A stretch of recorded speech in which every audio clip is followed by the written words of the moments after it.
Hi hello नमस्कार, स्वागत आहे तुमचं नाशिककर कोमल या मराठमोळ्या यूट्यूब चॅनलवर। मंडळी, प्रत्येक मराठी महिन्याला वेगळं असं धार्मिक महत्त्व आहे। त्यानुसार अनुक्रमे ज्येष्ठ महिन्यानंतर येणारा महिना म्हणजे आषाढ महिना। आषाढ महिन्याला नुकतीच सुरुवात झालेली आहे। आषाढ महिन्याला देखील खूप अनन्यसाधारण वेगळं महत्त्व आहे। आषाढ महिना मराठी महिन्यातील चौथा महिना असतो।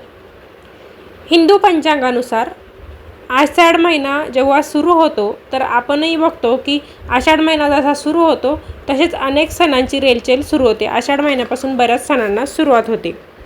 आषाढी महिन्यात गुरुपौर्णिमा, त्यानंतर आषाढी एकादशीचा उत्सव आपण साजरा करतो। वारकरी संप्रदायासाठी आषाढी एकादशी म्हणजे खूप महत्त्वाचा आणि धार्मिकदृष्ट्या विशेष सण असतो। आषाढ महिना भगवान विष्णूंना आणि त्यांच्यासोबत सूर्यदेवाला समर्पित आहे। आषाढ महिन्याच्या दिवसांमध्ये भगवान विष्णूंची आपण पूजा करायची असते, त्यामुळे ते आपले सर्व इच्छा पूर्ण करतात। त्यांचा आशीर्वाद सदैव आपल्यावर राहतो। जरी आपल्याला भगवान विष्णूंची पूजा करायची असली तरीही अशा काही गोष्टी आहेत की या महिन्यात आपल्याला त्या अजिबातही करायच्या नसतात आणि अशा काही गोष्टी आहेत की ज्या आवर्जून आपल्याला या महिन्यामध्ये करायच्या असतात। तर चला जाणून घेऊया आषाढ महिन्यामध्ये अशा कोणत्या गोष्टी आहेत की ज्या आपण केल्याच पाहिजे। आषाढ महिन्यातील सर्वात मोठा उत्सव म्हणजे देवशयनी आषाढी एकादशीचा। वारकरी मंडळी पंढरपूरकडे रवाना झालेले आहेत। वारी निघालेली आहे पंढरीच्या दिशेने। आषाढीत येणाऱ्या आषाढ महिन्यात जी आषाढी एकादशी येते तर ही एकादशी झाली की तेव्हापासून चातुर्मासाला सुरुवात होते। भगवान विष्णू 4 महिन्यांसाठी निद्रावस्थेत असतात। मग जेव्हा देवशयनी आषाढी एकादशी होते तर त्यानंतर कोणतेही शुभ कार्य आपण करायचे नसतात। या दिवसापासून देव झोपी जातात असा एक समज आपल्याकडे आहे। त्यासाठी आपण बरेच जण चातुर्मासाचे व्रत देखील पाळतात। तुम्ही पाळत असाल तर मला कमेंटद्वारे कळवायला विसरू नका। आषाढ महिन्यामध्ये वातावरण बघा पावसाळ्याचं असतं, त्यामुळे या महिन्यात जास्त शिळं अन्न खायचं नाही, तसंच जास्तीचं मसालेदार हे अन्न खायचं नाही। ब्रह्मचर्याचं पालन करायचं असतं असं आपल्या पुराणांमध्ये देखील सांगतात। तिसरी गोष्ट म्हणजे आषाढ महिन्यात पाणी आपण वाया घालवायचं नाही। आषाढ महिन्यामध्ये शास्त्रामध्ये पाणी वाया घालवणं म्हणजे एक अशुभ संकेत आहे। भगवान विष्णूंची आणि सूर्यदेवाची आपल्याला शक्य होईल तितकी जास्तीत जास्त उपासना करायची असते।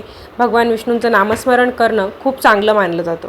त्यासाठी आपण आषाढ महिन्यामध्ये ओम नमो भगवते वासुदेवाय, ओम नमो भगवते वासुदेवाय या मंत्राचा जप करायचा असतो किंवा मग इतर काही विष्णू सहस्रनामासारख्या सेवा तुम्ही करू शकतात। आषाढ महिन्यात दररोज न विसरता सकाळी सूर्यदेवाला अर्घ्य अर्पण करायचं आहे। सूर्यदेवाची पूजा करायची आहे, उपासना करायची आहे।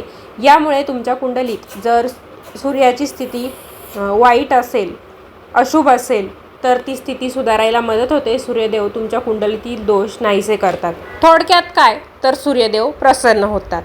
आषाढ महिन्यात दान धर्म करायला देखील खूप महत्त्व आहे।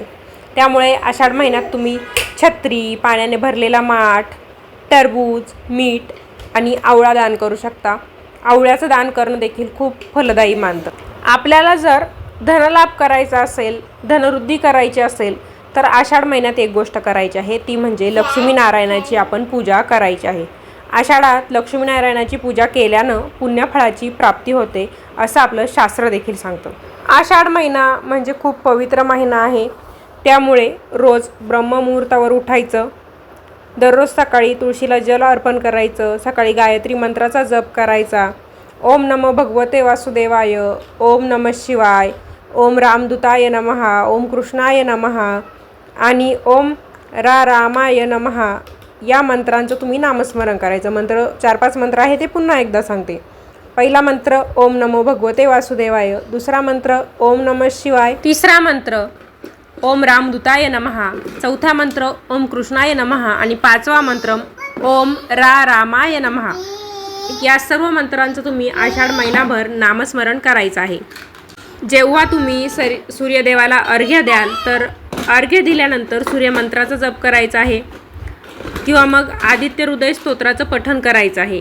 आषाढ महिन्याच्या काळात आदित्य हृदय स्तोत्राचं पठण करणं देखील खूप शुभ मानलं जातं.